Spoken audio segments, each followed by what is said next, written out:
Cricket ගහන්න හිටපු එකේ අම්මලගේ කීමට සිවිල් ඉංජිනේරින් කරා. මෙයාලා කඩබැද්ද සයිට් එකේ පස චෙක් කරේ ඔයාද? ඔව් සර්. ඒ පස කොහමද හයියද ෆවුන්ඩේෂන් එක කොච්චර දාන්නවද? මෙහෙමයි සර් කබොක් පසක් තමයි තියෙන්නේ. ඒ කියන්නේ සර් ස්පිනර්ස් වලට සෑහෙන වාසිදායක පිච් එකක් වෙන්න පුළුවන්. හැබැයි සර් ප්‍රශ්නේ තියෙනවා රාත්‍රී කාලයේදී වැඩි වශයෙන් ඇදහැල්ල මීදුමත් එක්ක සර් දඟ ගැනීම තව පොඩ්ඩක් වැඩි වෙන්න පුළුවන්. අපි ඒ නිසා අනිවාර්යයෙන්ම බාසුන් නැහැල්ලවුවා දවල් කාලයේම උපරිම ප්‍රයෝජන ගන්න ඕන. ට්‍රැක් දෙයක්? ඔව්. මිස්ටර් සානක මොකද හිතන්නේ අපිට අවුරුදු දෙකක් ඇතුළත මේ බිල්ඩින් එක හදලා ඉවර කරන්න පුළුවන් වෙයිද? කරන්න පුළුවන් දේවල් තියෙනවා බැරි දේවල් තියෙනවා. මම කියනවා ඕක හදන්න බැරි දෙයක්. මේ බිල්ඩින් එක මේ කඩබැද්ද බිල්ඩින් එක බෑ. ඒ කියන්නේ අපිට අනාගත බලාපොරොත්තුවක් තියාගන්න බැරිද? මගේ මතේ ඒක බෑ. සානක සබ් මේකේ කොහොමද කරන්නේ? කොළ මුස්සල බිත්ති බඳින නැත්නම් බිත්ති බඳින මුස්සන්නේ? මටත් ඇත්තට හිතා ගන්න බෑ. මෙහෙම කරමු අපිට උස්සක දාමු. හෙඩ් වලටනොත් බිත්ති බඳිමු, ටේල් වලටනොත් කොළ මුස්සමු. කාසේ තියවද? විසු. And here comes the Mason boss with the perfect cement mix. Oh, what a delivery! Oh, තරින් බාන නියමයි යා.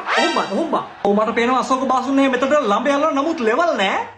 ඔව් තෙවන විනිසුරු වෙත ඉල්ලීමක් කරනවා level දහනවා. ඔව් level නෑ. අශෝක බාසුන් හෙඩ එවියනවා. අපි දැක්කා හදපු බිල්ඩිම කඩන් වැටුණා. ඒ කියන්නේ ඔබතුමාට මොකද්ද කියන්න තියෙන්නේ? බිල්ඩිම හැදුව අසාර්ථකයි. අසාර්ථක වීමට හේතුව කොළම් ශක්තිමත් නොවීම. කොළම් ශක්තිමත් නොවෙන්නත් හේතුවක් තියෙනවා. බාසුන් නැහැලා දක්ෂතා අතරට නොපැමිණීම. හැබැයි අපි දැක්කා දැන් ඔබතුමා පළපුරුදු ඉංජිනේරුවෙක්. ඒකෙන් වැඩක් වුණාද? ඔයා දැක්කද මම බිල්ඩින් එක හදනවා? දැක්කා. මම මොකද කරේ? ඔබගේ වටිනාකම හොඳට ඉටු කරා. මටින් එහාට කියන්න දෙන්නේ.